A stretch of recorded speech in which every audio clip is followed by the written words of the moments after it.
Hi செல்லக்குட்டீஸ், welcome to our அனிஷாரின் tailoring channel. இன்றைக்கி நம்ம இந்த வீடியோவில் என்ன பார்க்க போகிறோம்னாக்கா, ஒரு பீகாக் டிசைனை எப்படி நம்ம ஆரி ஒர்க்குக்காக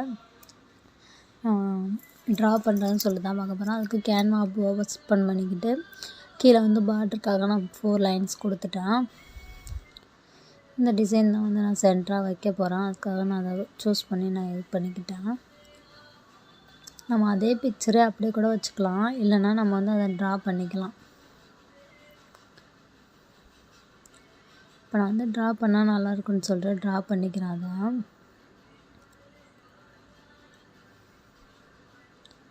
அதுக்கப்புறம் நமக்கு வேண்ட இது என்ன டிசைன் வேணும்னு சொல்லிட்டு நான் சூஸ் பண்ணிக்கிறேன். முதல்ல ட்ராப்னு சொல்லிட்டு அந்த டிசைனை மேலே போட்டோம்னாக்கா அதுவே வரும். அதை அப்படியே நம்ம என்ன பண்ணோம்னாக்கா இது பண்ணிவிட்டு நம்ம எடுத்து வச்சோம்னாக்கா நமக்கு அந்தந்த இடத்துக்குன்னு சொல்லிட்டு ப்ளேஸ் பண்ணிக்கலாம்.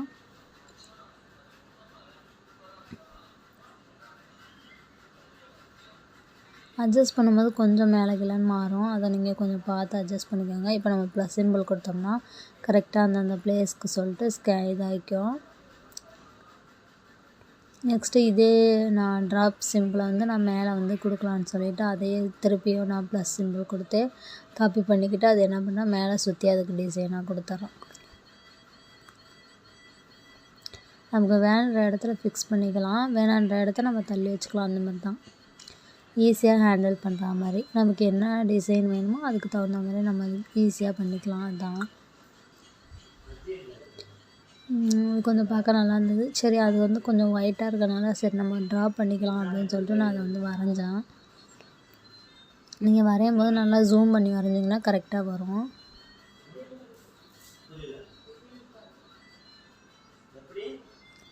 அதே வேணும் அப்படின்னா நம்ம அதை போய் சர்ச் பண்ணி அந்த டிசைனை நம்ம போய்ட்டு எடுத்துகிட்டு வச்சுக்கலாம்.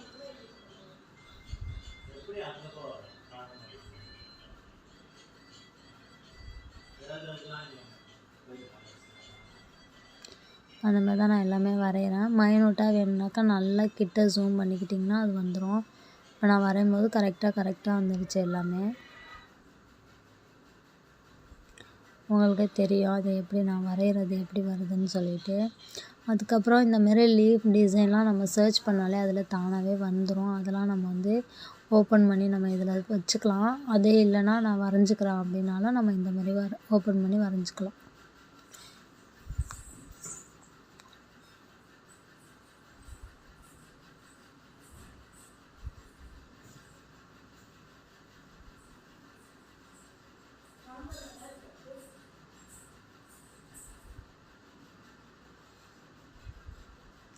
நான் ஃபுல்லாகவே முடிச்சிட்டேன். அதுக்கப்புறம் அந்த பிக்சர் நம்ம டெலீட் பண்ணிட்டோம்னா நம்மளுக்கு பின்னாடி நம்ம வரைஞ்சது இதாக ஸ்கேன் ஆகிடுச்சு வந்துடும். நான் அதை இப்போ எடுத்துட்றேன். எடுத்துகிட்டு அதே பிக்சர் கீழே இருந்தது. இப்போ ஓகேவாக இருந்தது. கொஞ்சம் பாதி நின்றுது. அதை நம்ம கரெக்டாக ஃபிக்ஸ் பண்ணிக்கிட்டோம்னா நமக்கு கரெக்டாக வந்துடும். இப்போ நான் எல்லாத்தையும் அது இடத்துல ஃபிக்ஸ் பண்ணிவிட்டு நான் கடைசியாக காட்டுறேன். அவ்வளோதான். நம்ம ஆரி ஒர்க் பண்ணும்போது நம்மளுக்கு சிம்பிள் டிசைன் ஃபுல்லாக நம்ம அதை சுற்றி வாட்டர் ஃபில்லிங் கொடுத்துட்டோம்னா கிராண்ட் டிசைனாக வரும். தேங்க்ஸ் ஃபார் வாட்சிங்.